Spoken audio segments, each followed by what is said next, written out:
नीलौर जिला के बच्ची रेडी पाले गांव में एक पेट्रोल पंप पर धोखाधड़ी का वाकया पेश आया।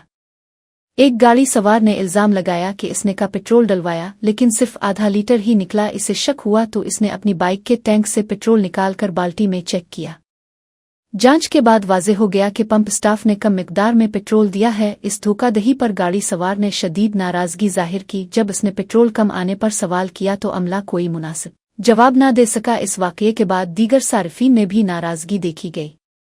पेट्रोल पंप के अमले का रवैया गैर जिम्मेदाराना बताया गया। मकामी अफराद ने हुक्काम से कार्रवाई की मांग की है। ये वाकया सोशल मीडिया पर भी वायरल हो रहा है। अवाम में गुस्सा पाया जा रहा है।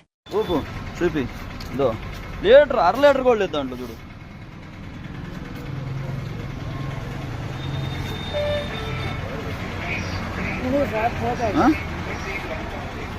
చూడు 400 రూపాయలు పెట్రోల్ పట్టిస్తే ఎంత వచ్చింది? అర లీటర్ పెట్రోల్ వచ్చింది ఇంట్లో. 400 రూపాయలు పెట్రోల్ పట్టిస్తే అర లీటర్ వచ్చింది. చూద్దురా, నువ్వే పట్టింది చూద్దురా. ఏది గురువేంది? నేను చూసుకోకుండా వెళ్ళిపోయి ఉంటాను. నీకు చూపించావు అర లీటర్ పెట్రోల్ వచ్చిందా లేదా చూద్దురా. రా, మాట్లాడేది కాదు. 400 కదా నువ్వు ఇచ్చావు. నువ్వు 400 కదా పట్టమన్నాను కదా. దాంట్లో ఎంత వచ్చింది? అర లీటర్ వచ్చింది. ఎంత పట్టినట్ట? ఆయనతో మాట్లాడి ఈయనతో మాట్లాడని కాదు. నీకు 400 పట్టమన్నప్పుడు అర లీటర్ ఏంది పట్టేది నువ్వు? దా చూడు, అర లీటరు కరెక్ట్గా ఊపు పండి. ఇదిగో ఇదిగో ఎంత? 400 రూపాయలు.